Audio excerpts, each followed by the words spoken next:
안녕하세요. 미스터리 수사국에 오신 것을 환영합니다. 2016년 6월 27일 밤 인도 수라세 부촌에서 26살 섬유 사업가 DC 자리왈라가가 강도를 당해 자택에서 살해됐습니다. 경찰이 도착했을 당시 아내 벨 씨는 이웃들에게 둘러싸인 채 온몸을 떨며 흐느꼈고 숨도 제대로 쉬지 못할 정도로 감정이 격해져 있었습니다. 벨 씨는 3명의 복면 강도가 집에 침입해 남편을 해친 뒤 자신과 딸을 욕실에 가뒀다고 주장하며 범인들이 떠난 뒤에야 창문을 깨고 구조 요청을 했다고 합니다. 하지만 예상과는 달리 극도로 감정이 무너진 듯 보였던 벨 씨는 놀랍도록 논리정연하게 범인들의 폭력적인 행동 하나하나를 묘사했습니다. 경찰은 곧 이 비통해 보이던 과보가 거짓말을 하고 있다는 사실을 밝혀냈고 호텔 CCTV 기록에서는 사건 전 벨 씨가 전 남자친구와 여러 차례 비밀리에 만났다는 정황도 드러났습니다. 겉보기에는 단순한 강도 살인 사건처럼 보였지만 이는 정말로 우연한 범행이었을까요? 아니면 마음이 떠난 아내가 연인과 공모해 치밀하게 계획한 살인이었을까요? 부검 결과 피해자 D씨의 머리와 허리에는 총 8곳의 자창이 있었고 목에도 상처가 발견됐습니다. 이는 범인이 D씨에게 강한 증오심을 갖고 있었음을 보여줍니다. 아니었다면 이처럼 과도하게 공격하지는 않았을 것입니다. 그렇다면 왜 이렇게 깊은 원한을 가진 범인이 유독 그의 아내와 아이는 살려뒀을까요? 이미 범행을 저질렀다면 벨 씨가 도망쳐 경찰에 신고하지 못하도록 막는 것이 당연하지 않았을까요? 경찰은 이 사건이 면식범의 소행이라고 판단했습니다. 범인은 범행 후 강도 사건으로 위장한 것입니다. 이렇게 되면 범인이 단순 강탈 외에 D씨를 반드시 제거해야 했던 이유가 설명됩니다. D씨의 살해야말로 이 사건의 진짜 목적이었던 것입니다. 60시간에 걸친 면밀한 수사 끝에 경찰은 의심의 눈초리를 숨진 D씨의 아내 벨 씨에게로 돌렸습니다. 며칠 동안 눈물로 지새우며 슬픔에 잠긴 이 여성은 남편의 죽음에 큰 충격을 받은 듯 했으며 눈에 띄게 건강도 나빠져 있었습니다. 이웃들조차 어린 나이에 과부가 된 그녀를 불쌍히 여겨 동정했습니다. 하지만 그렇게 깊은 슬픔에 빠져있던 이 여인이 이번 사건의 가장 유력한 용의자였습니다. 경찰은 벨 씨의 진술에서 6가지 수상한 점을 발견했습니다. 벨 씨는 이렇게 말했습니다. 2026년 6월 27일 사건 당일 밤 남편 D씨는 자신 그리고 18개월 된 딸과 함께 친척집에 저녁 식사를 하러 갔습니다. 밤 9시 40분쯤 그들은 차를 타고 저택으로 돌아왔고 침실에 도착하자 남편은 차고 불을 끄지 않았다는 사실을 떠올리고 아래층으로 내려갔다고 합니다. 하지만 시간이 꽤 지나도 남편이 올라오지 않자 벨 씨는 아래층을 향해 남편을 몇 번 불렀습니다. 그러자 남편은 금방 올라갈게 라고 대답했지만 10분이 훌쩍 넘도록 돌아오지 않았고 벨 씨는 아이를 재운 뒤 남편이 걱정되어 아래층으로 내려가라 했습니다. 그런데 침실 문을 여는 그 순간 그녀를 맞이한 건 3명의 괴한이었습니다. 범인들은 얼굴을 가리고 장갑을 낀 채 흉기로 벨 씨의 목을 거칠게 겨누며 침실로 뒷걸음치게 만들었습니다. 그중 1명은 계속해서 벨 씨를 칼로 위협하며 억류했고 나머지 2명은 집안을 뒤지며 현금과 보석 등 값나가는 물건들을 모조리 훔쳤습니다. 당시 벨 씨는 친척집에서 돌아온 직후라 장신구를 미처 벗지 못한 상태였습니다. 범인들은 벨 씨의 몸에 걸려있던 보석을 거칠게 잡아당기고 빼앗았고 아이를 안고 조용히 있으라고 협박했습니다. 겁에 질린 벨 씨는 딸을 안아들고 급히 욕실로 들어가 숨었고 범인들은 욕실 문을 밖에서 잠가버렸습니다. 벨 씨는 밖으로 나갈 수 없었고 무슨 일이 일어나고 있는지도 알 수 없었습니다. 얼마나 시간이 흘렀는지 모를 정도로 긴장한 채 기다리다가 바깥이 완전히 조용해졌다는 걸 느끼고 나서야 겨우 안도의 숨을 내쉴 수 있었습니다. 그리고 욕실 유리창을 깨고 밖으로 향해 큰 소리로 구조를 요청했습니다. 평소 D씨의 삼촌 가족도 같은 아파트에 살고 있었으며 두 가구는 각각 별도의 출입문을 사용하고 있었습니다. D씨 쪽에 무슨 일이 생기면 삼촌 집에서도 금방 눈치채고 도움을 줄 수 있는 구조였습니다.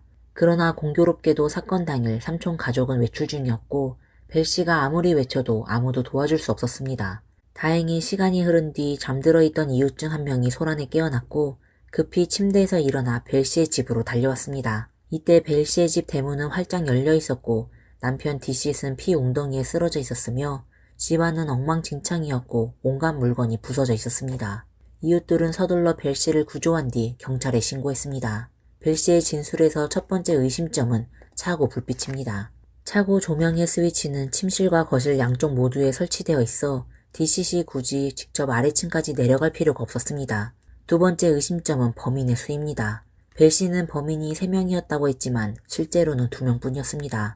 이웃집의 CCTV 영상을 보면 사건 당일 밤 9시 40분쯤 피해자 DC씨 차량을 몰고 저택으로 돌아옵니다. 그 뒤를 한 대의 인력 3륜차가 바짝 따라오고 있었는데 이는 그를 미행하고 있었던 것으로 보입니다. DC씨 집 안으로 차량을 몰고 들어가자 3륜차는 갑자기 멈췄다가 방향을 틀어 떠났습니다.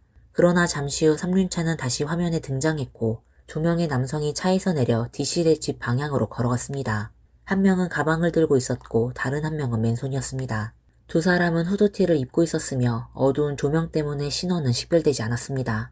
경찰의 추정에 따르면 이 2명의 범인은 밤 9시 40분부터 9시 50분 사이에 DC의 집에 침입한 것으로 보입니다. 그리고 약 11시 30분쯤 DC씨 살해당했고 범인들은 집안의 귀중품을 챙긴 뒤 DC의 자동차를 타고 도주했습니다. 세 번째 의심점은 현장 상황입니다. 겉으로 보기엔 벨 씨의 말처럼 무작위 강도 사건처럼 보였지만 실상은 달랐습니다. 범인은 이 집의 사정을 잘 알고 있었던 것으로 보이는데 그들은 사건 당일 DC의 삼촌 가족이 외출할 것을 알고 있었고 집안에는 DC 가족만 있다는 사실도 알고 있었습니다. 따라서 정확하게 가장 범행에 적합한 시간을 선택한 것입니다. 네 번째 의심점은 범행 시점입니다. 단순한 도둑이었다면 DC씨 외출해 있을 때 집에 들어가 물건을 훔치는 것이 훨씬 수월했을 것입니다. 하지만 그들은 굳이 DC씨 귀가한 이후에 행동을 개시했습니다. 그들은 DC 부부를 모두 살해하거나 둘 다 욕실에 가둬놓고 집을 털 수도 있었지만 이상하게도 DC만 살해하고 벨 씨와 아이는 아무런 상처 없이 욕실에 가둬두었습니다. 또한 범인이 DC가 원한이 있어 복수를 목적으로 범행을 저질렀다면 굳이 집안까지 따라 들어가 살해할 이유가 없었습니다. 차고나 거실에서 바로 살해했을 가능성이 큽니다. 이러한 정황들은 단순한 강도 사건으로 보기에는 매우 이례적인 점이 많았고 경찰은 더욱 심층적인 수사에 착수하게 되었습니다. 다섯 번째 의심점은 범행 동기입니다. 벨 씨는 범인들이 돈을 노린 범죄였다고 주장했습니다. 하지만 피해자 DC씨 병원으로 이송될 당시 그의 목에 걸린 금목걸이, 손목에 굵은 금팔찌, 그리고 고가의 롤렉스 시계는 그대로 남아 있었습니다. 또한 바지 주머니에 있던 현금과 신용카드가 들어있는 지갑도 전혀 손대지 않은 상태였습니다. 만약 이들이 정말 치밀하게 준비한 강도범들이었다면 왜 지방과 벨 씨 몸에 있는 물건만 훔치고 DC의 몸에 있는 값비싼 귀중품들은 그냥 놔뒀을까요? 이는 명백히 납득하기 어려운 부분입니다. 여섯 번째 의심점은 범행 당시의 상황 묘사입니다. 벨 씨는 범인들이 아래층 거실에서 DC과 몸싸움을 벌였고 흉기로 그의 목을 위협하며 차고에서 2층으로 끌고 올라갔다고 주장했습니다. 하지만 DC는 평소에 안경을 착용하는 습관이 있었으며 만약 실제로 거친 몸싸움이 벌어졌다면 안경은 분명히 1층이나 계단에 떨어졌을 가능성이 큽니다. 그러나 경찰이 현장에 도착했을 때 DC의 시신은 여전히 안경을 정돈된 상태로 착용하고 있었습니다. 게다가 사건 현장에서는 바닥에 고춧가루가 뿌러져 있었고 피해자의 시신 위에도 이 고춧가루가 발견되었습니다. 이러한 비정상적인 정황은 경찰을 더욱 의심하게 만들었습니다. 피해자 DC 자리왈라의 가족은 수랏 지역에서 가장 큰 섬유 무역업체 중 하나입니다. 이 가문은 카트 지역과 감 지역의 다수의 섬유 공장을 운영하고 있으며 사업 규모도 상당합니다. 이러한 상업 명문가에서 자란 DC는 어릴 때부터 가업을 접하며 성장했습니다. 불과 26살의 젊은 나이에 그는 자신의 노력과 사업 감각을 바탕으로 가문의 섬유 사업 핵심 인물 중 한 명으로 자리매김했습니다. 이번 사건은 수랏 지역의 저명한 기업인이 피해자라는 점에서 매우 빠르게 확산되었습니다. 경찰이 밤 12시에 현장에 도착하고 새벽 6시가 되기 전까지 이 사건은 이미 도시 전체를 뒤흔들었습니다. 각종 언론은 물론 상공계 인사들까지도 현장과 경찰서를 찾아와 앞다투어 정보를 얻으려 했습니다. 사건 발생 당시 현장에는 단 3사람만 있었습니다. 사망한 DC, 아무것도 모르는 18개월 된 딸, 그리고 유일하게 사건 상황을 알고 있는 인물은 아내 벨 씨였습니다. 그러나 그녀의 진술은 수많은 거짓으로 가득 차 있었습니다. 수사 결과 사건 발생 전 벨 씨는 수케트라는 남성과 자주 통화했고 두 사람은 호텔에서 여러 차례 함께 숙박한 사실도 드러났습니다. 경찰은 이번 사건이 혼외 관계에서 비롯된 범죄일 가능성이 높다고 보고 있습니다. 벨 씨는 곧 경찰서로 소환되었고 초기 신문에서 모든 혐의를 완강하게 부인했습니다. 그녀는 경찰이 왜 자신을 의심하느냐며 당당하게 반박했습니다.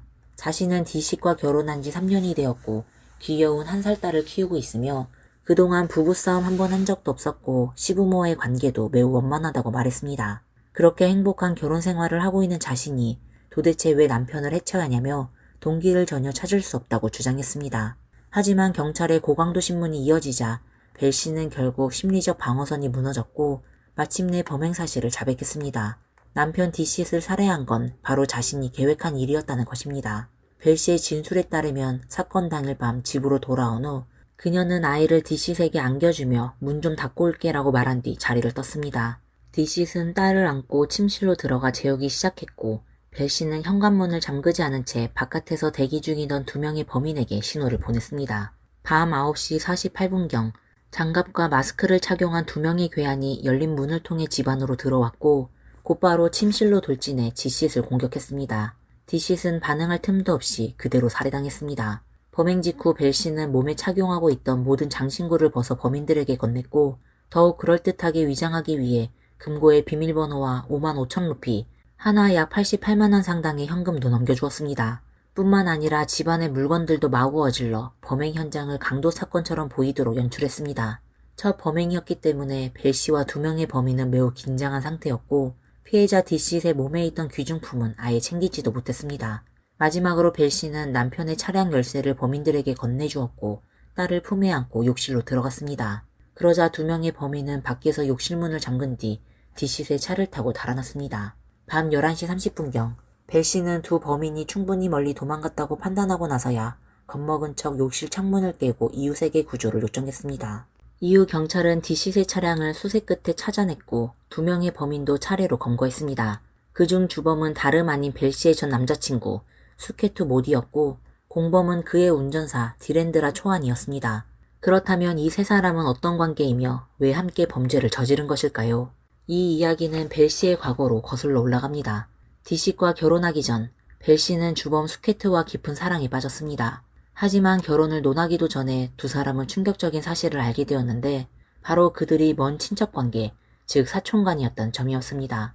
양가 부모는 근친 결혼을 결사 반대했고 연인이 아무리 반발하고 설득하려 해도 결국 이루어질 수 없는 사랑으로 끝날 수밖에 없었습니다. 이별 후 벨 씨는 오랜 시간 깊은 상처를 받았고 부모는 그녀가 충동적으로 가출하거나 수케트와 도망칠까봐 크게 걱정했습니다. 이에 부모는 서둘러 선을 보게 했고 젊고 유능한 사업가 디싯과 자리를 마련해 주었습니다. 2013년 1월 벨 씨는 부모님의 뜻에 따라 디싯과 결혼식을 올렸습니다. 결혼식은 매우 성대하게 치러졌고 벨 씨의 부모도 안심했습니다. 결혼이라는 울타리 속에 들어가면 언젠가는 옛 연인에 대한 미련도 사라질 것이라고 믿었던 것입니다. 그리고 실제로도 그렇게 되었습니다. 디싯의 집안은 매우 부유했고 사람 또한 성실하고 자상했습니다.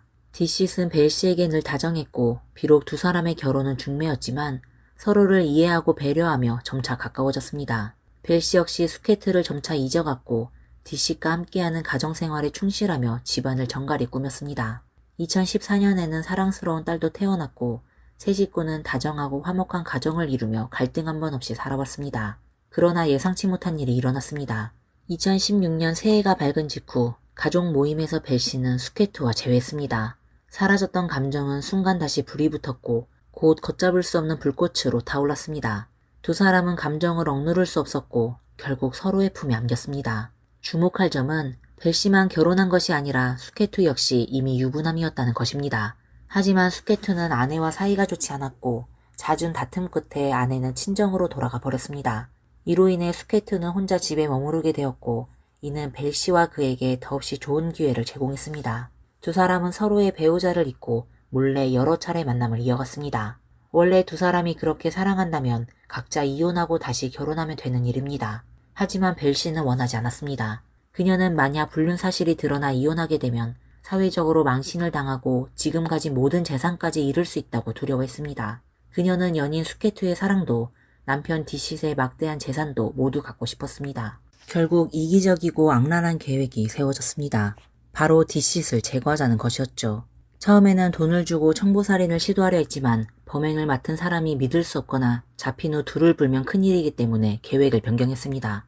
심사숙고 끝에 수케투가 직접 범행에 나서기로 했고 성공 가능성을 높이기 위해 친구 디렌드라를 끌어들였습니다. 사건 발생 일주일 전부터 수케투와 디렌드라는 여러 차례 피해자 집 주변을 돌며 사전 정찰을 했습니다. 하지만 디싯의 집은 번화가에 위치해 있었고 오가는 친척들도 많아 범행 시기를 잡기가 매우 까다로웠습니다. 그러던 중 2016년 6월 24일 디시세 부모가 모리셔스로 휴가를 떠났고 이틀 후에는 디시세 삼촌 가족도 외출을 계획하게 되었습니다. 이 소식을 들은 벨 씨는 기회가 왔다고 판단했습니다. 2016년 6월 26일 벨 씨는 부모님이 보고 싶다며 친정에 다녀오겠다고 한 뒤 그 틈을 타 스케트에게 연락해 작전을 실행하자고 전했습니다. 그리고 다음 날 밤 디시집 근처에는 수상한 인력 3륜차 한 대가 나타났고 3륜차에는 기사 외에 남성 2명이 타고 있었고 바로 스케트와 디렌드라였습니다. 이들은 목적지도 제대로 말하지 않은 채 주변을 어슬렁거리며 수상한 행동을 했습니다. 3륜차 기사가 몇 번이나 목적지를 묻자 두 사람은 얼버무리며 그냥 이 근처를 빙빙 돌라고만 했습니다. 3륜차 기사는 무언가 이상하다고 느꼈지만 예전에도 이런 수상한 승객을 태운 적이 있어 그다지 깊이 생각하지는 않았습니다. 밤 9시 30분 전후 한 대 은색 혼다 차량이 길을 따라 지나갔습니다. 이 모습을 본 스케트와 디렌드라는 갑자기 긴장하며 3륜차 기사에게 앞차를 따라가라고 지시했습니다. 그 차량은 곧바로 저택구역으로 들어섰고 차에서 내린 세 사람은 바로 디시 가족 세 식구였습니다. 잠시 후 스케트는 벨 씨로부터 사전에 정해진 신호를 받았고 두 사람은 곧장 대문 안으로 들어갔습니다. 범행의 성공률을 높이기 위해 이들은 사전에 고춧가루 등 범죄 도구도 준비해 왔습니다. 이는 디시의 눈을 일시적으로 마비시키고 제압하기 위한 수단이었습니다. 이후 그들은 계획대로 살인을 실행에 옮겼습니다. 수사 과정에서 경찰은 벨 씨의 자백을 뒷받침할 수 있는 추가 증거들도 수집했습니다. 예를 들어 벨 씨와 스케트가 호텔에서 만난 장면이 담긴 CCTV 영상, 두 사람의 메신저 대화 내용, 그리고 범행 당시 두 범인이 착용했던 옷, 장갑, 마스크 등이었습니다. 이 모든 정황을 바탕으로 경찰은 벨 씨, 스케트, 디렌드라를 살인 및 공모 혐의로 공식 기소했습니다. 재판이 시작되자 경찰은 총 108명의 증인을 소환했습니다. 그러나 뜻밖의 일이 벌어지고 말았습니다. 법정에 출석한 대부분의 증인들이 현장에서 진술을 번복했습니다. 그 중에는 사건 당일 범인들을 현장까지 태워준 3륜차 기사도 포함되어 있었습니다. 그는 처음 경찰 조사에서는 사건 당일 밤 스케트와 디렌드라를 태워 현장에 데려다 줬다고 진술했지만 법정에서는 그런 적 없으며 두 사람을 전혀 모른다고 말했습니다. 결국 유일하게 진술을 번복하지 않은 이들은 경찰, 사건 감식을 담당한 법의학자, 그리고 스케트에게 마스크와 장갑을 판 오토바이 용품점 주인이었습니다. 하지만 이것만으로는 결정적인 증거가 될 수 없었습니다. 스케트는 원래 오토바이 라이더였기 때문에 마스크와 장갑을 구입한 것은 전혀 이상할 것이 없었습니다. 법정에서 경찰은 스케트가 이 물품들을 범행 목적으로 샀다는 점을 끝내 입증하지 못했습니다. 경찰은 사건 당일 밤 디시세 집에 들어간 사람이 스케트와 디렌드라였는지 혹은 전혀 다른 사람이었는지도 명확히 밝히지 못했습니다. 더군다나 그들이 단순 강도가 아니라 고의적인 살인을 저질렀다는 사실을 증명하기란 더욱 어려웠습니다. 결국 이번 재판은 검찰의 완패로 마무리되었습니다. 2019년 12월 31일 법원은 의심스러울 경우 피고인의 이익으로 라는 원칙에 따라 벨 씨, 스케트, 디렌드라 세 사람에게 무죄를 선고하고 즉각 석방을 명령했습니다. 이상으로 오늘의 이야기를 마치겠습니다. 여러분들은 이번 사건에 대해 어떻게 생각하시나요? 댓글에 여러분의 의견을 남겨주세요. 시청해주셔서 감사합니다. 그럼 다음 사건에서 다시 찾아뵙겠습니다. 감사합니다. 2024년 2월 29일, 무려 3년 동안 지속된 사건이 마침내 결말을 맞이했습니다. 코네티컷주 검찰관 존 도일 주니어의 공개 성명에 따르면 케빈의 목숨을 앗아간 혐의를 받고 있는 친 씨의 1급 계획적 상해 혐의에 대해 유죄를 인정했습니다. 양측 간의 합의에 따라 그는 최대 35년의 징역형에 처해질 예정입니다. 그러나 최종 선고는 4월 25일에 있을 공식 재판에서 확정될 것입니다. 춘쉔판과 케빈 장, 이 두 사람은 한때 중국인 커뮤니티에서 큰 화제를 불러일으켰습니다. 백인 여성을 차지하기 위해 MIT의 우수 학생이 다른 예일대의 우수 학생을 살해한 이 사건은 충격을 안겨주었습니다. 춘씨에는 체포된 후 기이한 미소를 지으며 주목을 받았습니다. 당시 춘씨에는 미국 동부의 한겨울 추운 날씨 속에서 무려 300km 이상을 운전해와 단지 자신이 좋아하는 여성을 사귀게 된 또 다른 우수한 청년을 제거하려 했습니다. 두 사람은 이전에 한 번도 만난 적이 없었으며 케빈을 죽이게 된 이유는 단지 그가 자신이 좋아하는 사람과 사귀고 있었기 때문이었습니다. 안녕하세요. 여기는 미스터리 수사국입니다. 이제 이야기를 함께 살펴보겠습니다. 2021년 2월 6일 오후 8시 30분 미국 코네티컷주 뉴헤이븐의 이스트록에서 사건이 발생했습니다. 이 지역은 예일대학교와 가까워 많은 학생과 교수들이 거주하는 조용하고 평화로운 커뮤니티로 알려져 있습니다. 그러나 그러한 장소에서 거대한 폭발음이 들려왔습니다. 호기심을 느낀 사람들이 창문으로 내다보니 한 SUV 차량이 경찰서에서 토요타 프리우스를 뒤에서 들이받아 8m나 날려버린 광경이 보였습니다. 충격의 강도는 토요타의 뒷 범퍼가 완전히 떨어질 정도였습니다. 갑작스러운 교통사고를 당한 토요타 운전자는 급히 차에서 내려 자동차의 피해 상황을 확인하려 했습니다.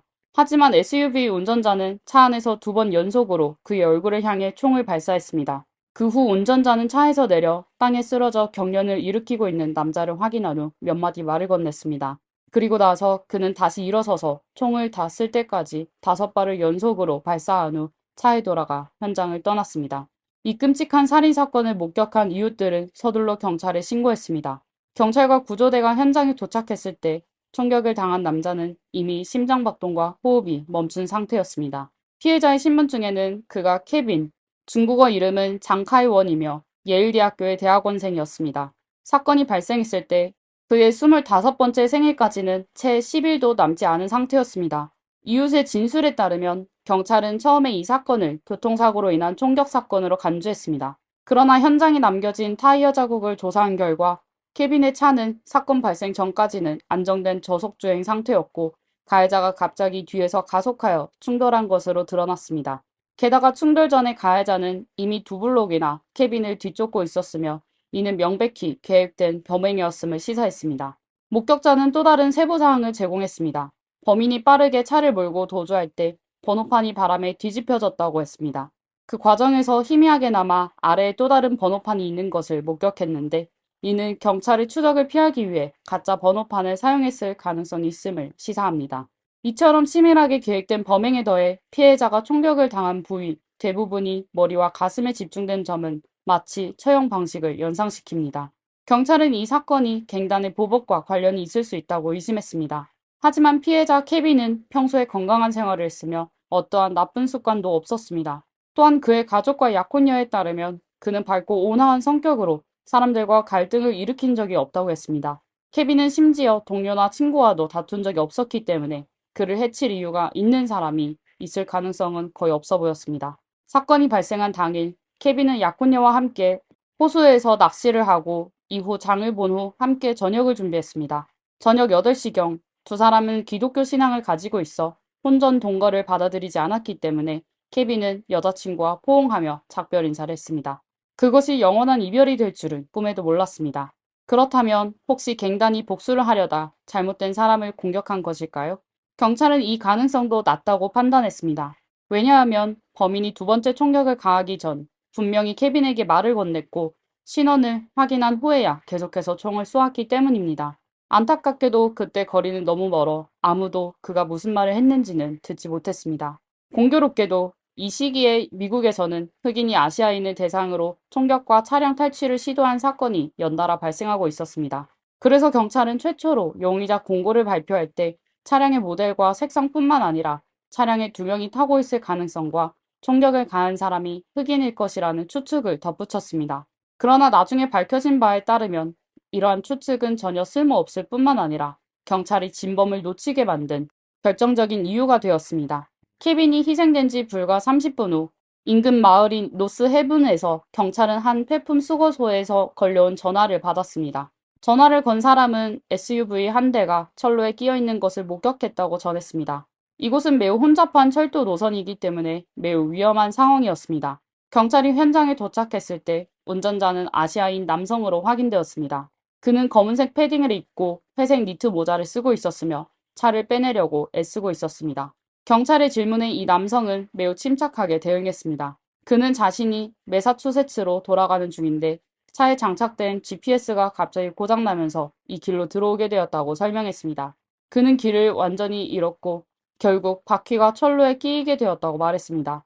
이때 경찰은 그의 차량 번호판이 2장 겹쳐 있는 것을 발견했습니다. 하지만 운전자는 이 차가 며칠 전에 산 새 차라서 매사추세츠의 정식 번호판이 아직 발급되지 않아 임시 번호판을 걸어둔 것이라고 해명했습니다.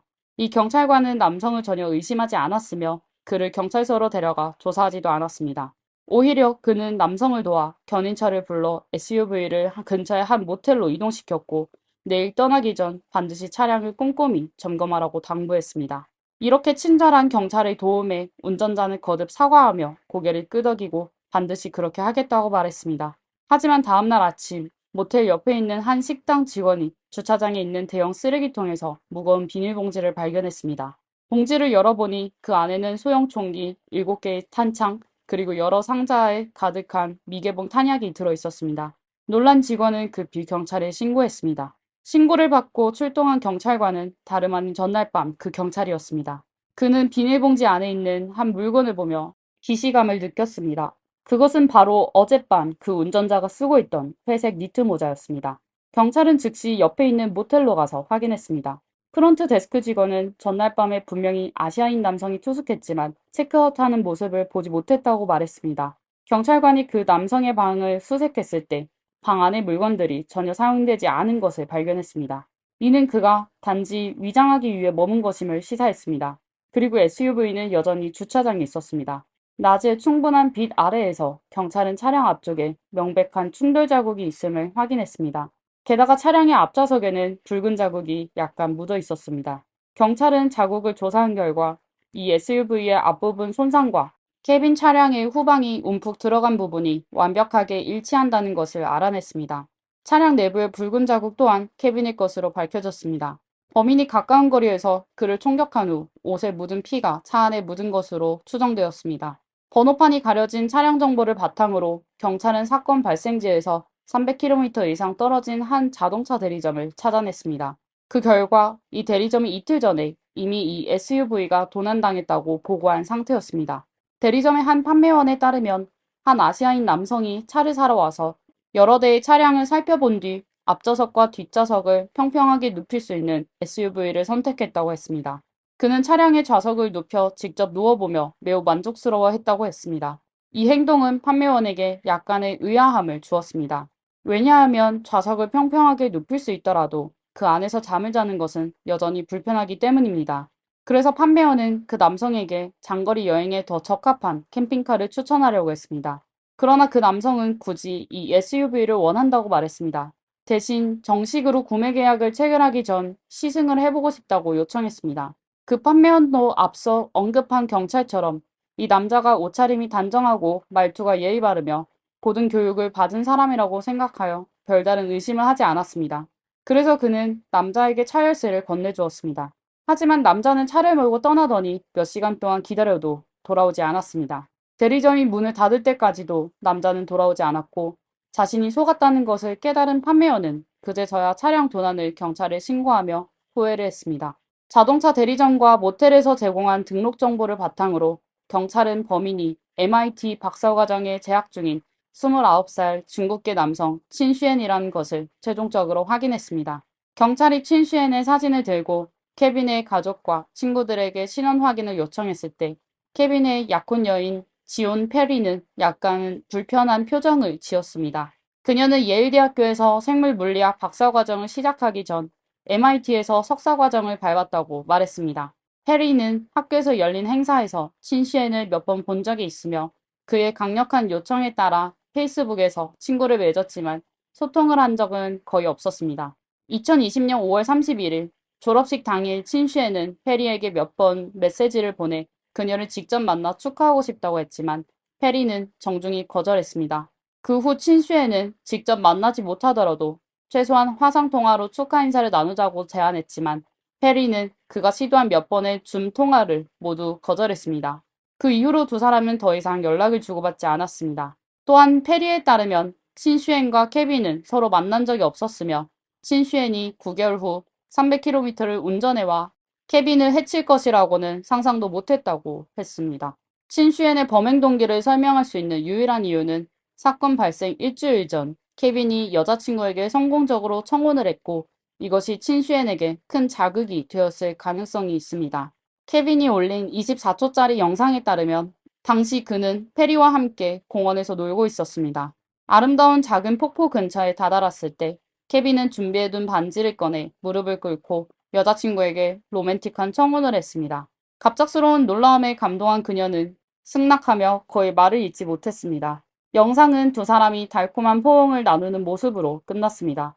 이후 두 사람은 각자의 소셜미디어에 약혼 소식을 올렸고 이청혼 영상을 함께 게시해 모든 사람들과 그들의 행복을 나누었습니다. 게시물에는 친척과 친구들의 축하와 좋아요가 가득했지만 이 소식은 친슈엔에게는 너무나 큰 충격이었습니다. 경찰이 친슈엔과 케빈의 약혼녀가 서로 알고 있었다는 사실을 발표하자 온라인상에서 특히 많은 중국 매체에서 엄청난 여론의 폭풍이 일어났습니다. 일부 사람들은 이것이 세 사람 간의 삼각관계로 인해 발생한 사건이라며 의도적으로 약혼녀에게 책임을 돌리기도 했습니다.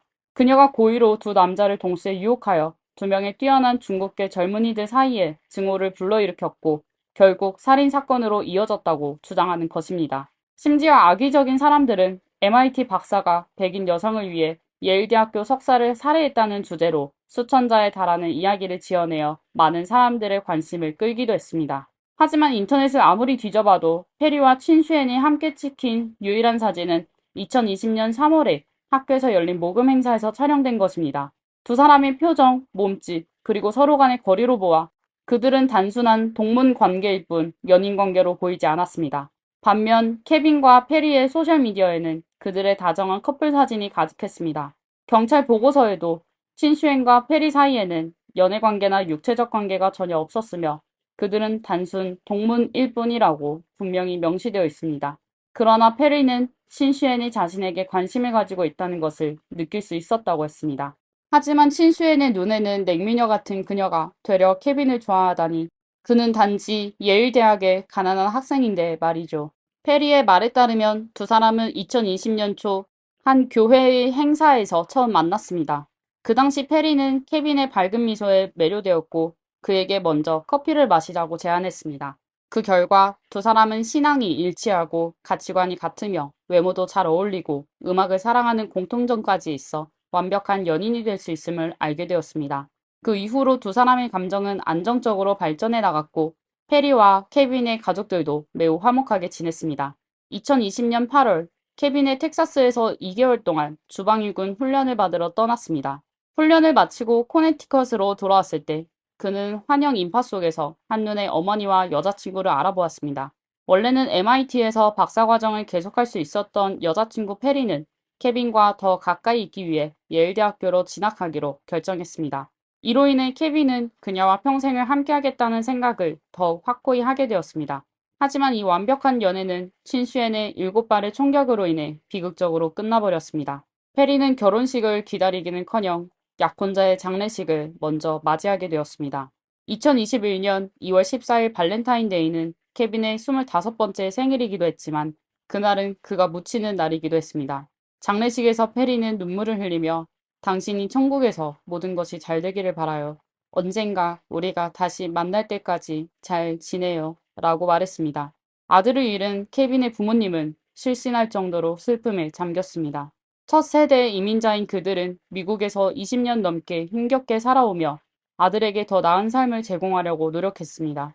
케빈은 집안의 유일한 자식으로 어릴 때부터 매우 착하고 똑똑했습니다. 그는 학업 성적이 항상 우수했을 뿐만 아니라 여가 시간에도 부모님이 운영하는 식당에서 도와주곤 했습니다.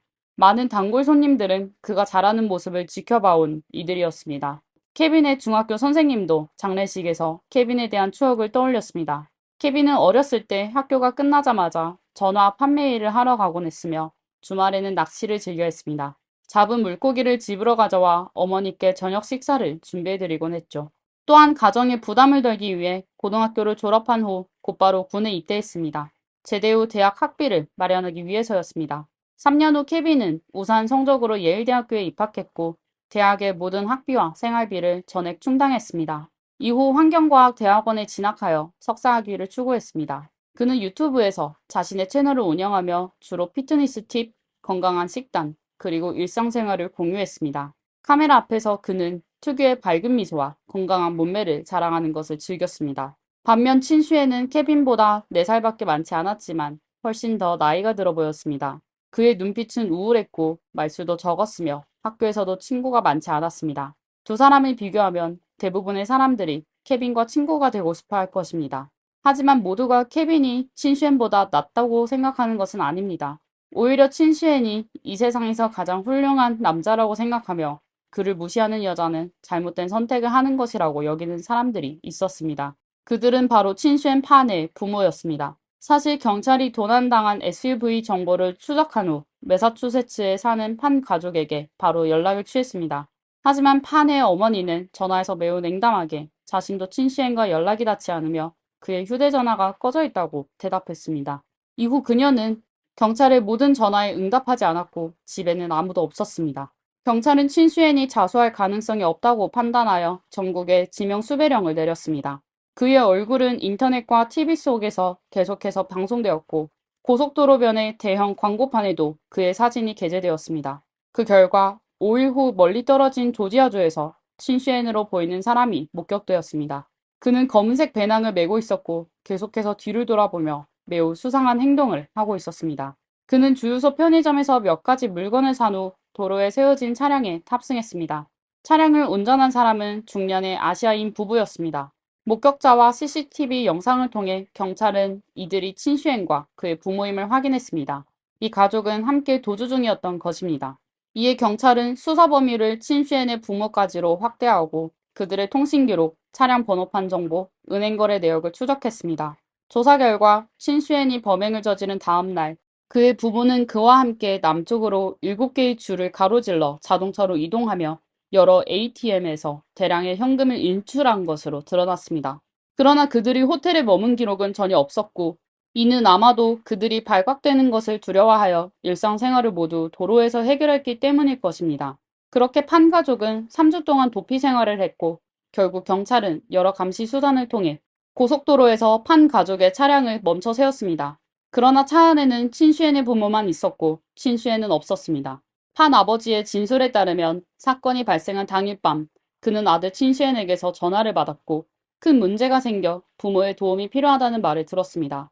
아들의 안전을 걱정한 판 부모는 그날 밤 뉴헤이븐으로 급히 가서 친슈엔과 만났습니다. 세 사람은 상의 끝에 도주하기로 결정했고 이후 경찰의 추적을 피하기 위해 힘든 생활을 이어갔습니다. 그러던 중 그들은 친슈엔의 행적이 목격되었다는 소식을 TV에서 접했습니다.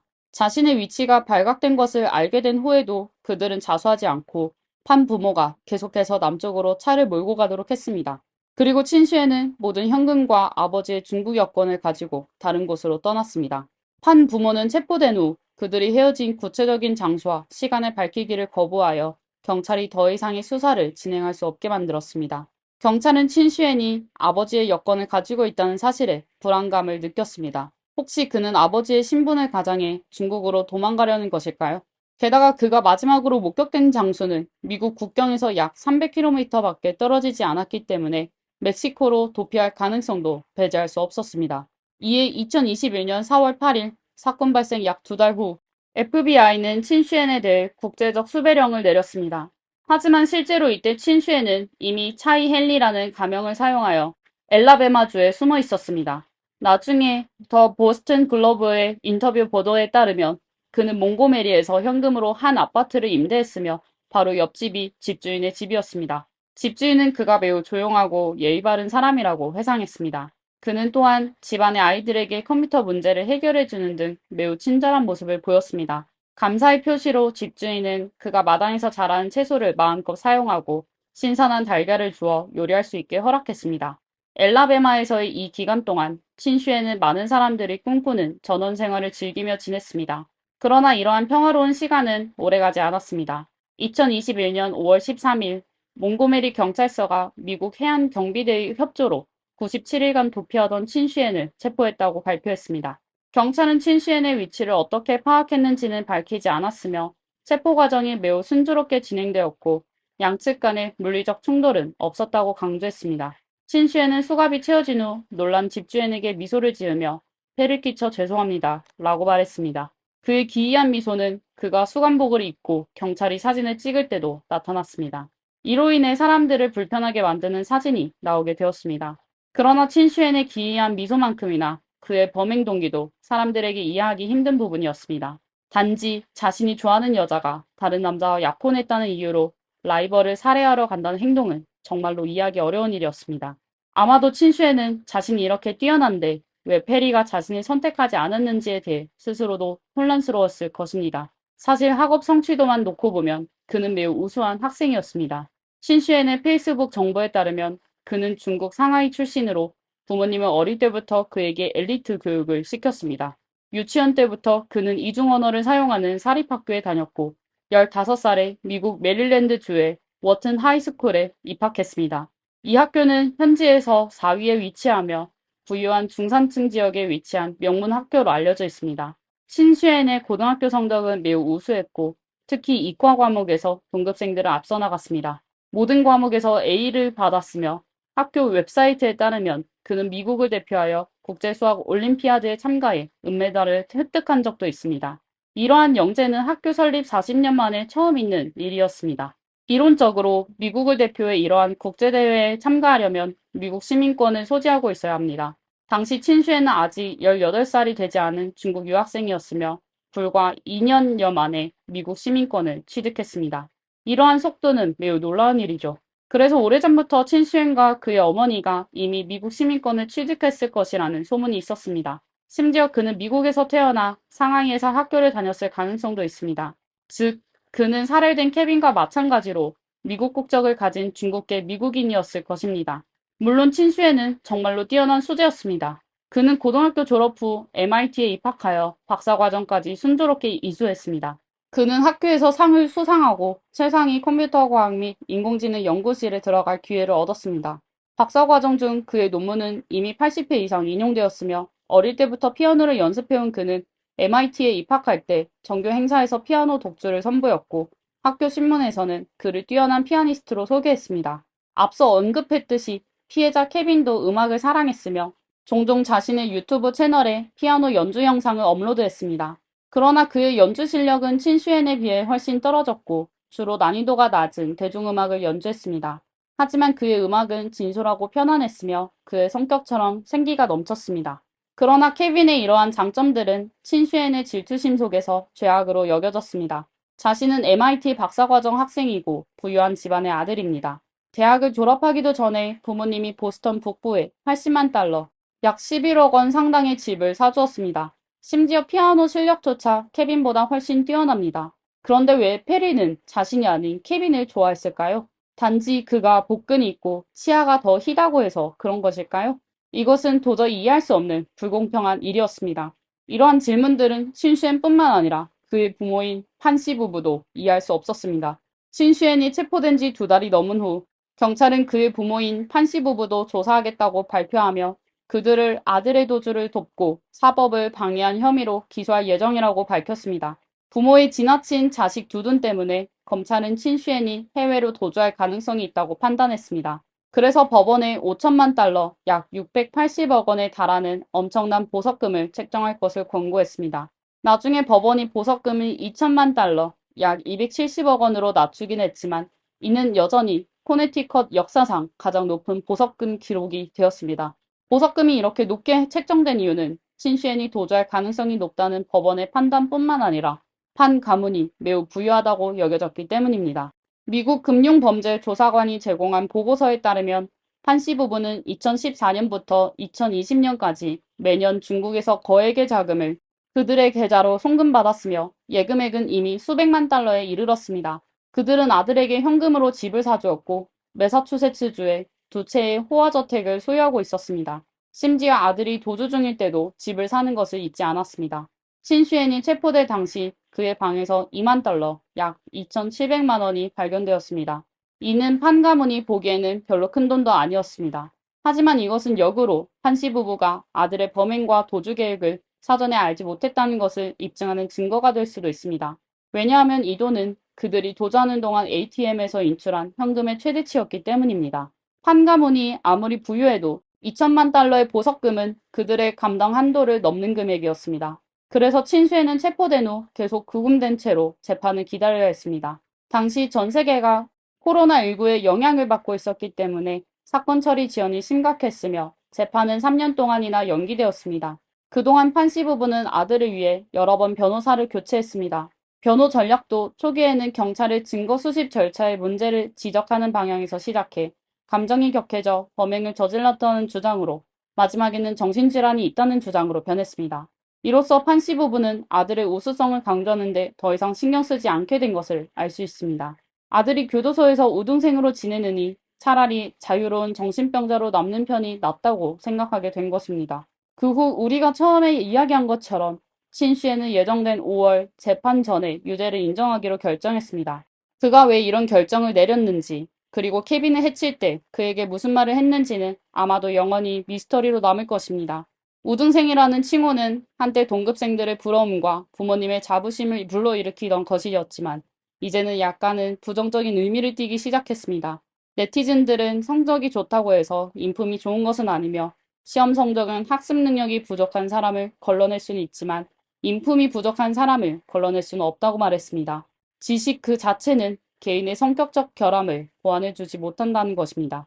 학업 성취를 지나치게 추구하다 보면 사람들은 종종 압박이 초래하는 극단적인 심리 문제를 간과하게 됩니다. 게다가 학교라는 상대적으로 폐쇄된 환경에서 살아가면서 성적이 곧 능력과 지위의 상징이 됩니다. 삶이나 사랑에서 한 번의 좌절과 실패를 겪으면 마음은 마치 계속해서 조여지는 바이올린 현처럼 긴장하게 됩니다. 더 강해지지 않으면 결국 그 현은 끊어지게 될 것입니다. 그리고 우등생이 일으킨 비극은 종종 사람들에게 더 큰 안타까움을 불러일으킵니다. 결국 수년간의 노력 끝에 얻고자 했던 것은 살인자가 되는 것이 아니었기 때문입니다. 부모 역시 자식이 교도소에서 생을 마감하길 바라지 않을 것입니다. 마지막으로 피해자 케빈에 대해 알아가면서 신슈엔이 항상 궁금해했던 질문에 대해 우리도 답을 시도해 볼 수 있을지도 모릅니다. 왜 페리는 케빈을 선택했을까요? 그 답은 아마도 케빈의 페이스북 첫 페이지에 숨겨져 있을 것입니다. 그는 자신과 모든 사람에게 삶은 선물이며 나는 그것에 매우 감사한다고 썼습니다. 아마도 페리가 좋아한 것은 그의 외모나 재능, 그리고 가정 환경이 아닌 삶을 사랑하고 감사하며 선한 마음을 가진 그의 내면일 것입니다. 이상으로 이번 영상의 모든 내용을 마칩니다.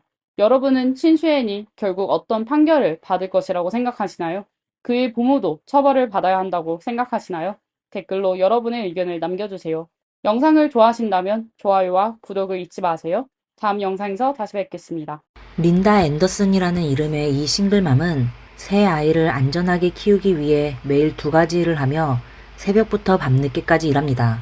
그러나 어느 추운 밤, 그녀는 자신의 집 욕조에 누워 세상을 영원히 떠났습니다. 경찰의 초기 조사에 따르면 이는 단순히 술에 취해 실수로 익사한 사고처럼 보였습니다. 하지만 린다의 딸들이 눈물을 흘리며 슬픔에 잠긴 모습을 바라볼 때 당신은 무언가 잘못된 것이 있다는 느낌을 받지 않으셨나요? 안녕하세요. 여기는 미스터리 수사국입니다. 이번에 소개할 캐나다에서 일어난 실제 사건은 나라 전체를 충격에 빠뜨렸습니다.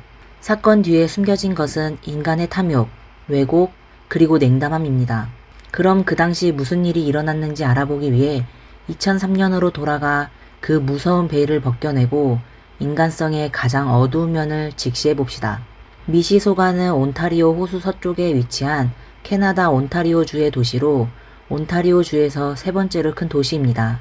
이곳은 인구 밀집 지역으로 2021년 인구조사에 따르면 71만 명 이상의 사람들이 이곳에 살고 있습니다. 또한 대토론토 지역 내에서 중요한 교통요충지로 7개의 주간 고속도로가 이 도시를 가로지르고 있습니다. 지도를 보면 이 도시의 위치는 다소 특이한데 호수를 사이에 두고 미국 뉴욕주와 마주보고 있습니다. 오늘 이야기의 배경이 되는 곳이 바로 이곳입니다. 2003년 1월 18일 저녁 8시 30분경 미시소가의 한 경찰서에 갑자기 전화가 울렸습니다. 경찰관이 전화를 받자 수화기 너머로 소녀의 울음소리가 들려왔습니다. 상대방은 울먹이며 자신의 엄마가 목욕 중에 사고를 당해 지금 욕조에 누워 움직이지 않는다고 말했습니다. 경찰관은 즉시 소녀가 사는 집으로 달려갔고 2층 욕실의 욕조에서 이미 숨이 멎은 여성을 발견했습니다. 경찰관은 심폐소생술을 시도했지만 불행히도 그녀는 이미 오래전에 사망한 상태였습니다. 조사 결과 피해자의 이름은 린다 앤더슨으로 3 자녀와 함께 살고 있는 싱글맘이라는 사실이 밝혀졌습니다. 신고자는 그녀의 2딸, 16살의 산드라와 15살의 베스였습니다. 그녀들은 경찰에게 저녁 6시경 친구 2명과 함께 근처 레스토랑에서 식사와 술을 마시러 나갔고 집을 나설 때 엄마는 술을 조금 마시고 목욕을 준비하고 있었다고 전했습니다. 저녁 8시 30분경 집에 돌아왔을 때 엄마를 찾을 수 없어 이리저리 찾다가 2층 욕조에서 이미 숨이 멎은 어머니를 발견했고 곧바로 911에 전화를 걸었다고 말했습니다. 경찰관들은 울고 있는 두 자매를 보고 깊은 연민을 느꼈습니다. 원래 그녀들은 어머니와 서로 의지하며 살아가고 있었는데 이제 이 연약한 가정은 완전히 무너진 셈이었습니다. 경찰은 방 안의 단서를 훼손하지 않기 위해서 그리고 자매들이 머물 곳이 필요했기에 산드라와 베스의 이모를 찾아 그녀들이 이모 집에서 지낼 수 있도록 했습니다. 이후 경찰은 집을 면밀히 조사하기 시작했으며 집에 침입의 흔적이 없고 각 방의 물건들도 아무런 도난 흔적이 없다는 사실을 발견했습니다. 린다가 사망한 욕실 내부도 정리정돈이 잘 되어 있었고 어떠한 저항의 흔적도 보이지 않았습니다. 모든 정황이 마치 린다가 목욕 중 스스로 익사한 것처럼 보였고 이는 전형적인 사고로 여겨졌습니다. 하지만 경찰은 그렇게 생각하지 않았습니다. 그들에게 욕조에게 일어난 불가사의한 사망 사건은 매우 비정상적이며 의심스럽고 조사가 필요하다고 여겨졌습니다. 법의학자는 린다의 신체를 검사했으나 특별한 이상을 발견하지 못했습니다. 그녀의 몸에는 상처가 없었고 낯선 사람의 지문도 없었으며 다만 혈액 속에서 매우 높은 수준의 알코올 농도가 발견되었습니다. 100ml당 400mg의 알코올이 함유되어 있었는데 이는 허용 기준의 5배에 달하는 수치로 명백히 매우 위험하고 심지어 치명적인 수준이었습니다. 당시 욕실 캐비넷 옆에는 2개의 유리잔이 있었고 그 안에는 고농도의 보드카가 담겨져 있었습니다. 주변 탐문가 두 딸이 제공한 정보를 통해 린다가 매일 술을 마시지 않고는 못 배기는 사람이라는 사실도 알게 되었습니다. 과연 그녀가 정말로 술에 취해 욕조에 빠져 익사한 것일까요? 린다 앤더슨은 1959년 폴란드의 포들라시에 주에서 태어났습니다. 고향에서 자란 그녀는 어떤 계기로 인해 먼 캐나다로 건너가 정착하고 살고 싶다는 생각을 품게 되었습니다. 그 후 그녀는 캐나다 온타리오주의 미시소가로 이주했으며 이곳의 풍토와 사람들에 대해 매우 만족했습니다. 더불어 그녀를 더욱 기쁘게 한 것은 얼마 지나지 않아 그녀가 이상형인 카루빈을 만났다는 사실이었습니다. 두 사람은 서로 잘 맞았고 곧 결혼에 골인했습니다. 1987년 린다는 첫 딸인 산드라를 출산했고 이듬해에는 둘째 딸인 베스를 낳았습니다. 원래 이 가정은 누구나 부러워할 만한 네 식구로 이루어진 행복한 가정이었고 린다 역시 미래에 대해 희망으로 가득 차 있었습니다. 그러나 누구도 예상하지 못한 변수가 이 행복한 가정을 서서히 무너뜨리기 시작했습니다. 카루빈이 외부의 유혹에 빠졌는지 아니면 가정생활에 불만이 있었는지는 알 수 없지만 그는 아내와 두 딸을 무정하게 버리고 떠났습니다. 이혼 후 카루빈은 양육비도 지급하지 않았고 두 딸을 키우는 무거운 책임이 한순간에 린다의 어깨 위로 전부 떨어졌습니다. 생계를 유지하기 위해 그녀는 돈을 벌면서도 집에서 딸을 돌봐야 했으며 그로 인해 스트레스는 이루 말할 것이 없었습니다. 원래 낙천적이었던 린다는 우울증에 걸리게 되었고 술로 자신을 위로하며 현실을 마비시키기 시작했습니다. 술을 많이 마셨지만 걱정과 근심은 전혀 줄어들지 않았습니다. 술에 취한 그녀는 자주 아이들에게 소리를 질렀습니다. 산드라와 베스는 아직 어렸기 때문에 엄마를 도와줄 수 없었고 세 식구의 삶은 평탄하지 않았습니다. 종종 다투기도 했죠. 몇 년을 버틴 끝에 린다는 집에 남자가 필요하다고 느꼈고 결국 새로운 남자친구 더그를 만나 곧 재혼하게 되었습니다. 더그는 음주운전으로 유죄 판결을 받은 적이 있었지만 다른 면에서는 별다른 문제가 없어 보였고 착실한 사람으로 여겨졌습니다. 처음에는 가족이 나름대로 화목하게 지냈고 린다는 더그와 함께 아들 로버트도 낳았습니다. 하지만 곧 더그의 진짜 모습이 드러났습니다. 그는 자주 화를 내는 것은 물론이고 심지어 산드라와 베스를 향해 나쁜 마음을 품기 시작했습니다. 린다가 집에 없을 때 더그는 12살밖에 되지 않은 산드라에게 손을 대기 시작했습니다.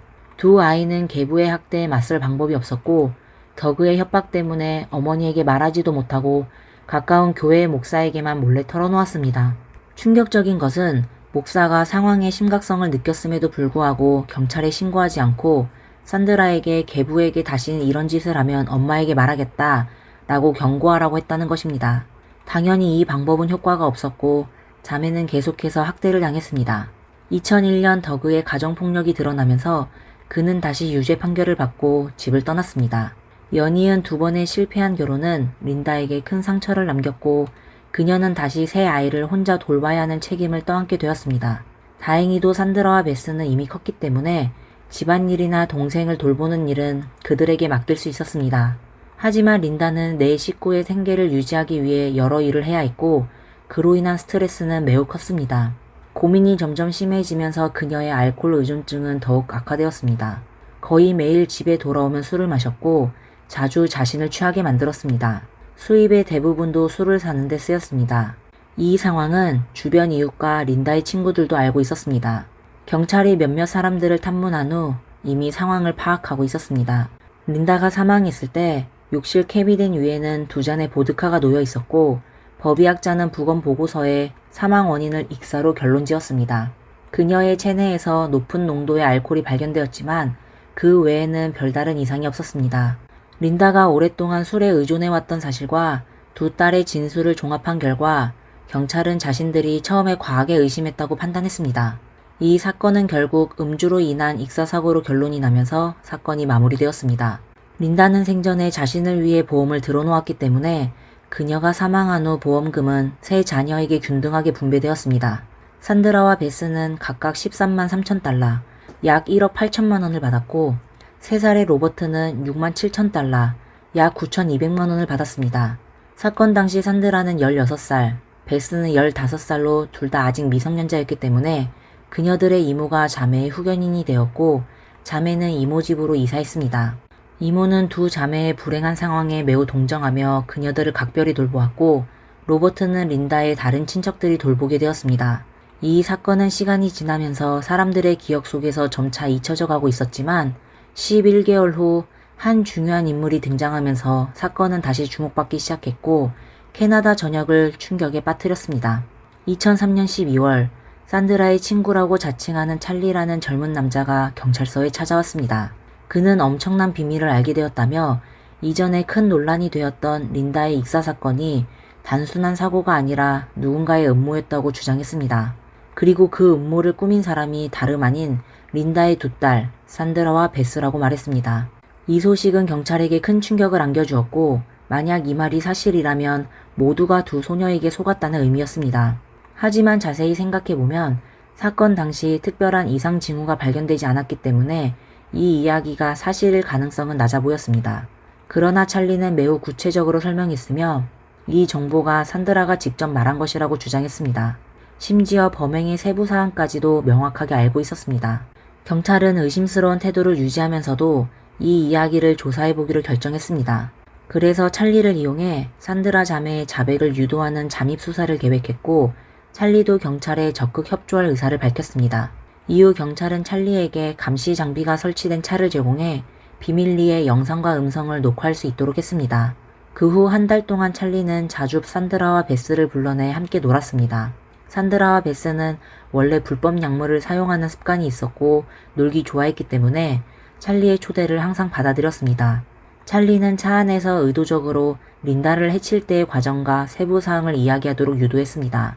이에 두 자매는 아무런 경계도 없이 오히려 자랑스러워하며 사건 전말을 모두 털어놓았습니다. 그녀들은 범행의 모든 세부 사항을 말했을 뿐만 아니라 경찰을 속이는 데 성공한 것을 매우 자랑스럽게 생각했습니다. 이제 아무도 자신들을 간섭하지 않고 큰 돈도 손에 얻었기 때문에 매우 자유롭고 즐겁게 지내고 있다고 했습니다. 경찰은 한 달 동안 녹화된 모든 비디오와 녹음을 백업하고 면밀히 검토한 후 모든 경찰관이 분노를 금치 못했습니다. 그녀들의 잔혹한 행위는 실로 참을 수 없는 것이었습니다. 녹음에서 경찰은 그녀들의 범행 과정이 다음과 같다는 것을 알게 되었습니다. 두 자매는 엄마 린다의 알코올 중독에 대해 깊은 반감을 가지고 있었습니다. 특히 집안의 대부분의 수입이 술을 사는 데 쓰여 그녀들이 용돈을 받을 수 없게 된 것이 문제였습니다. 친구들이나 동급생들이 예쁜 옷을 입고 다양한 장소를 오가는 것을 보면서 그녀들 역시 그런 생활을 꿈꿨습니다. 마침 엄마가 생명보험을 들어놓았고 보험금이 20만 달러나 된다는 것을 알게 되었습니다. 만약 엄마가 없어진다면 그녀들은 적어도 13만 달러, 약 1억 7,800만 원을 손에 넣을 수 있었습니다. 그녀들은 그 돈을 어떻게 쓸지도 이미 계획해 놓았습니다. 유럽으로 여행을 간 후 그곳에 작은 집을 사서 마당에 자신들이 좋아하는 대마초를 심겠다는 계획까지 세웠습니다. 이런 생각들이 떠오르면서 두 자매의 머릿속에는 끔찍한 모친 살해 계획이 점점 구체화되었습니다. 그녀들은 온라인에서 다양한 방법을 검색하며 경찰의 추적을 피한 완벽한 범죄를 계획하기 시작했습니다. 무기부터 흉기, 그리고 익사에 이르기까지 검색하고 친구들에게 물어본 끝에 결국 어머니의 술 중독 습관을 이용하기로 결정했습니다. 고농도의 술과 다량의 타이레놀은 간에 큰 손상을 주고 심장 박동에도 영향을 미칠 수 있었습니다. 그녀들의 계획은 이랬습니다. 먼저 어머니에게 술을 권해 취하게 한 뒤 다량의 타이레놀을 복용하게 하고 마지막으로 피로를 풀기 위해 목욕하라고 속여 물이 가득 찬 욕조에 들어가게 하는 것이었습니다. 이렇게 하면 결국 보험금을 받을 수 있을 것이라고 생각했습니다. 2004년 1월 21일 경찰은 녹음 내용을 바탕으로 산드라와 베스를 체포하고 사건 재조사에 들어갔습니다. 두 사람은 모두 미성년자였기 때문에 조사 기간 동안 그녀들은 청소년 교정시설에 수감되었으며 서로 말을 맞추지 못하게 하기 위해 따로 수감되었습니다. 그러나 문제는 도청된 녹음과 감시 영상만으로는 그녀들을 유죄로 입증하기에 충분하지 않다는 것이었습니다. 만약 두 자매가 이 모든 것이 그저 상상 속 이야기였다고 주장한다면 경찰은 딱히 대응할 방법이 없었습니다. 따라서 더 많은 증거가 필요했고 그녀들이 변명할 수 없도록 만들어야 했습니다. 처음 조사에서 두 자매는 범행을 강력히 부인하며 완벽한 알리바이가 있다고 주장했습니다. 사건이 발생한 저녁 그 시간 그녀들은 친구들과 함께 식당에서 식사하고 있었으며 친구들의 진술과 식당의 CCTV 영상이 이를 증명한다고 말했습니다. 이 점은 조사 결과 사실로 밝혀졌지만 분명히 의심스러운 부분은 있었습니다. 다행히도 사건 당시 경찰은 매우 철저하게 기록을 남겼고 여기에는 욕조의 물 온도와 물 깊이도 포함되어 있었습니다. 당시 욕조의 물은 이미 차가워져 있었고 초기 부검에서 린다의 사망 시점을 고려했을 때 범죄 전문가들은 사망 시간이 6시 이전일 가능성이 있다고 추측했습니다. 이로써 산드라와 베스의 알리바이가 깨지게 되었습니다. 또한 그녀들의 컴퓨터에서 알코올, 타이레놀, 혼합 사용 등에 대한 많은 검색 기록이 발견되었고 친구들과의 채팅 내용에서도 어머니를 제거하는 방법에 대한 정보와 친구들이 계획을 도와주는 내용이 다수 포함되어 있었습니다. 사건이 재조사된 후 법의학자는 린다의 시신에서 채취했던 혈액을 다시 검토한 결과 고농도의 알코올 외에도 안전 용량의 3배에 달하는 코데인이 포함되어 있음을 발견했습니다. 이상의 증거들은 매우 강력했지만 경찰을 혼란스럽고 분노하게 만든 것은 베스의 3명의 동급생이 이 사실을 알고 있었다는 조사 결과였습니다. 그중 한 남학생은 사건을 경찰에 신고하지 않았을 뿐만 아니라 처음부터 끝까지 린다를 제거하는 계획에 적극 가담했습니다. 그는 두 자매에게 조언을 해주었고 타이레놀 5정을 제공하기까지 했습니다. 범행을 저지를 때 그는 전화로 린다의 머리를 물속에서 최소 4분 동안 눌러야 한다고 당부하기도 했습니다. 그의 이러한 행동은 실로 충격적이었으며 그 역시 경찰에 의해 체포되었습니다. 주목할 점은 어머니 린다가 사망한 후 경찰의 의심을 피한 두 자매가 매우 거만하게 행동했다는 것입니다. 그녀들은 주변 친구들에게 자신들이 어떻게 완벽하게 어머니를 제거했는지 그리고 의심받지 않았는지를 여러 차례 자랑스럽게 이야기했습니다. 보험금을 받은 후에는 돈을 물쓰듯 하며 예쁜 옷과 액세서리를 마구 사들이며 전혀 슬픔을 느끼지 않는 듯한 태도를 보였습니다. 이런 행동들이 주변 사람들의 주목을 받지 않을 리 없었겠지요. 그러나 흥미로운 점은 찰리를 제외한 모든 사람들이 침묵을 지켰다는 것입니다. 결국 경찰은 모든 증거를 종합해 두 자매에게 살인 혐의를 제기했습니다. 딸들이 모친을 계략적으로 살해하고 한때 법의 제재를 피했다는 이 뉴스는 너무 충격적이어서 지역 사회뿐만 아니라 당시 캐나다 전역이 떠들썩해졌습니다. 일부 사람들은 사건의 전개가 너무 믿기지 않아 어디선가 잘못된 것이 틀림없다고 생각했습니다. 아직 미성년자인 두 소녀가 어떻게 이런 끔찍한 일을 저지를 수 있겠냐며 린다의 사망은 단순한 사고라고 주장했습니다. 외부인이 상황을 이해하지 못하고 의심을 품는 것은 이해할 수 있지만 모든 진실을 밝힌 검찰에게는 더 이상 자매들에 대해 동정심이 없었습니다. 검찰의 눈에는 범죄자를 법의 심판에 맡기는 것이 자신의 책임이며 피해자에게 가장 적절한 대응이라고 생각했습니다. 2005년 11월 재판이 정식으로 시작되었고 산드라와 베스는 여전히 혐의를 부인했습니다. 그러나 이후에 개별 신문에서 언니인 산드라는 결국 버티지 못하고 먼저 유죄를 인정했으며 베스도 뒤이어 유죄를 시인했습니다. 그녀들이 자백한 범행 과정은 이전에 녹음된 것과 정확히 일치했습니다. 먼저 어머니를 취하게 하고 약을 먹인 후 취한 상태에서 욕조로 들어가겠습니다. 산드라는 장갑을 낀 채 취한 어머니의 머리를 물속에 눌러 움직임이 멈출 때까지 기다렸고 이후 급히 집을 떠나 친구와의 약속을 지켜 알리바이를 만들었습니다. 범행 동기는 돈을 얻어 해외에서 자유롭게 살고 싶었기 때문이었습니다. 판사는 사건을 마무리하며 이렇게 말했습니다. 린다는 혼자서 네 식구의 가정을 지탱해왔습니다.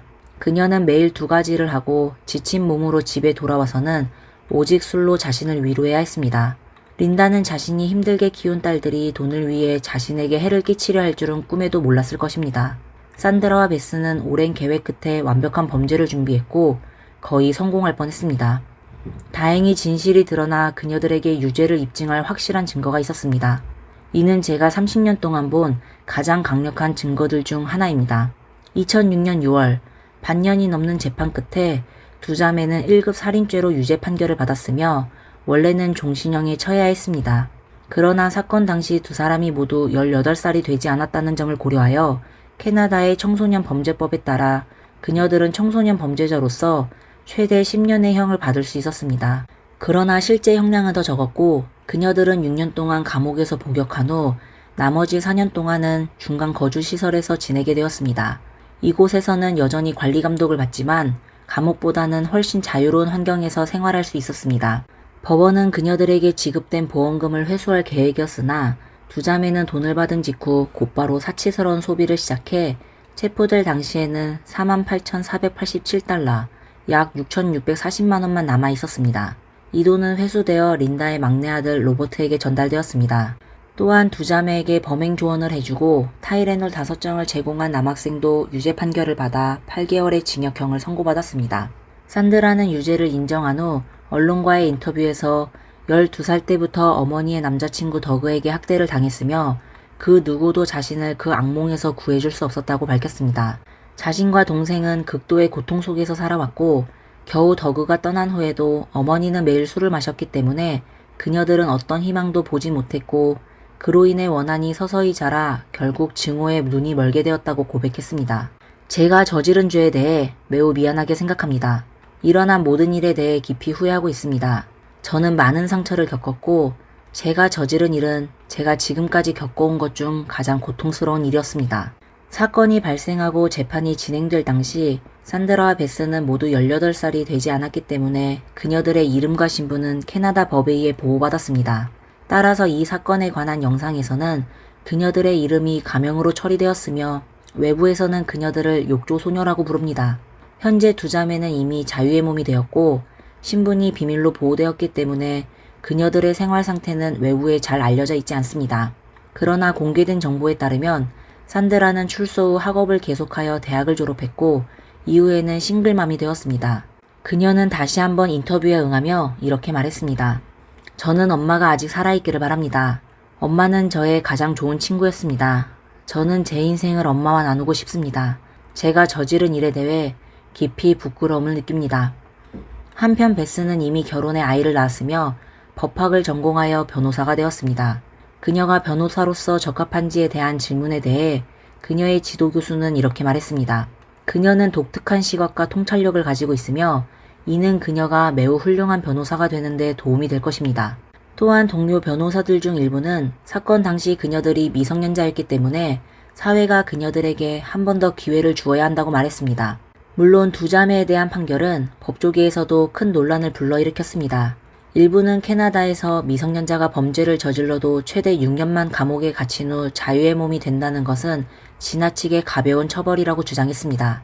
이는 미성년자들에게 잘못된 신호를 줄 수 있으며 캐나다 청소년 사법법을 수정하여 범죄자를 더 엄하게 처벌해야 한다고 했습니다. 그러나 더 많은 사람들은 미성년자는 아직 성숙하지 않기 때문에 두 번째 기회를 주어야 하며 판결이 너무 무겁지 않아야 한다고 주장했습니다. 이 두 가지 관점은 오랫동안 논쟁을 불러일으켰지만 결국 아무런 변화도 일어나지 않았고 법은 그대로 유지되었습니다. 2008년 기자 밥 미첼은 산드라와 베스 사건을 바탕으로 캐나다의 악명 높은 욕조 소녀들의 진실된 이야기라는 책을 집필했습니다. 2014년에는 산드라와 베스 사건을 바탕으로 한 영화 퍼펙트 시스터즈가 개봉되었습니다. 1년 후 이 영화는 데들리 시스터즈라는 제목으로 영국에서 다시 개봉되었습니다. 이 영화는 사건을 거의 그대로 재현했으며 허구적인 요소는 매우 적습니다. 관심 있는 분들은 한번 보시는 것도 좋을 것입니다. 이 가슴 아픈 이야기에서 산드라와 베스가 어린 시절 겪은 상처를 무시할 수는 없습니다. 이러한 상처는 그녀들이 어머니에 대한 증오, 돈에 대한 욕망, 범죄에 대한 무감각을 점차 키워나가게 만들었습니다. 더욱 소름 끼치는 것은 두 자매가 범행 후 보인 반응입니다. 그녀들은 전혀 후회하는 기색 없이 오히려 친구들에게 완전 범죄의 짜릿함을 자랑스럽게 이야기했습니다. 제대로 된 지도를 받지 못한 아이들은 욕망의 미로 속에서 점점 더 멀리 나아가 결국 죄악의 구렁텅이에 빠질 수 있습니다. 아마도 모든 사람들의 마음속에는 욕망의 씨앗이 잠재 있을 것입니다. 그 씨앗이 언제 싹트고 언제 자라날지는 우리 마음속 한순간의 선택에 달려 있습니다. 이 충격적인 이야기가 우리에게 경종을 울려 욕망이 인간성을 집어삼키지 않도록 하기를 바랍니다. 오늘 이야기는 여기까지입니다. 여러분의 의견을 댓글로 남겨주세요. 시청해주셔서 감사드리며 영상이 마음에 드셨다면 좋아요와 구독을 잊지 말아주세요. 다음 영상에서 다시 뵙겠습니다. 감사합니다. 감사합니다.